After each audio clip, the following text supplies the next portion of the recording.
Hey, it's Amy. Welcome back to my cave. What I'm talking about today is this book called Orange City by Lee Matthew Goldberg, and I just finished it this evening. I actually got a review copy of it through NetGalley, so thanks to the publisher for that. Yes, that's right. I am in the NetGalley game now, which means I, the serial non-finisher, actually have to start finishing books in a timely manner. In fact, NetGalley itself emailed me just a couple days ago saying, you are expected to submit reviews for the books that you request. So I went, okay, crap, I guess I'll have to finish books that I otherwise would have just left there. Not because they're bad, because, like I said, I'm a serial non-finisher. The great thing is at work, it's still super busy, but I have finally met this massive deadline that I've been stressing out about for like the past month or so. So I feel a bit lighter now and more willing to, have fun outside of work without feeling guilty about it. Anyways, what is this book about?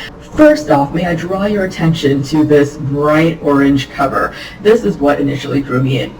I saw this and I went, holy shit, it's so bright, it's so cheery, I have to take a look. Like, I'm naturally drawn to bright and shiny things. I am totally the type of consumer that McDonald's and all those other fast food companies are targeting with their bright yellow and red arches on the side of the freeway and everything. Like, I see that and my eyes immediately turn towards it. So this case, it was not just that. It was also like that, the style of artwork, the eyeball on the cover. I was like, holy shit, what is that? Like, it has to be kind of a sci-fi thing, right? And then I zoomed in closer and I thought that little figure in black that you see in the cover right there on top of that building or whatever it is, I was like, that is probably a caped superhero, or, you never know nowadays, maybe it's a supervillain. Either way, I was like, this is a superhero or supervillain book, for sure. The only thing I got right was that it is a sci-fi novel, but it has nothing to do with superheroes or supervillains. The orange color is important, though. It's not just a random color that was picked for the book. It has a great significance throughout the course of this story. Orange City is a dystopian novel. It's set in the city that's been designed to be almost like a prison rehabilitation program on like a mass scale. So the idea behind it is that criminals, like anyone who's committed a minor crime, anyone who is basically people who they say deserve a second chance at life. So it could be like someone who's just like super desperate because like they have reached the end of their rope and like they really need some help. They can come to this city and basically like start life anew, like start afresh. So the protagonist, Graham, at the beginning of the novel is, I think he's 19 years old. He's just been convicted of a minor crime. Like, he's been arrested, and instead of going to prison and just like rotting away there, he has agreed to be sent to this city to start work at this advertising company, because everybody in the city is expected to give back to it by contributing, starting out at like entry-level position and then moving upwards depending on like the progress that you make, how much you contribute, so on and so forth.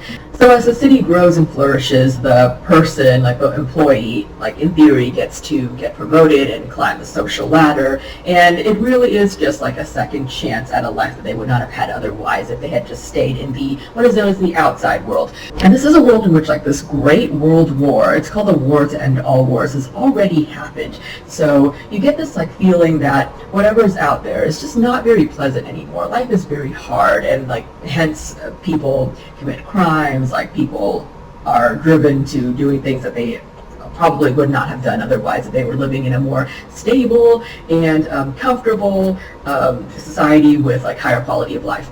If you're familiar with the video game Happy Few, that's one of my favorite games in the past few years, by the way. This book is kind of like the book that I've been like on the hunt for, pretty much. Like, I've been on the lookout for books that have the same vibe as Happy Few, and this book is the closest that I've seen so far. And Happy Few is set in this dystopian alternate universe, 1960s England, and most people are living inside these walled cities, and in order to be able to keep going on in their lives, they pop these pills called Joy that are manufactured by whichever government is in place. And these Joy pills basically give them the same expression that I always have stuck in my face at all times. This kind of maniacal grin that's just there. And but I always say, I'm very, very grouchy. They don't even get to be grouchy. All they feel is manufactured joy, because that is what they're popping all the time. And you constantly get this feeling that there's something very, very wrong. There's some kind of trauma, some kind of darkness underneath the surface that they're trying to keep at bay by forcing the population to take these pills. And it's the same kind of concept with Orange City, where these people, like it's like there's like this whole like black market going thing going where like people can get these pills called levels, and like they pop them to feel like calmer, but you just, you know, you assume that it regulates your mood.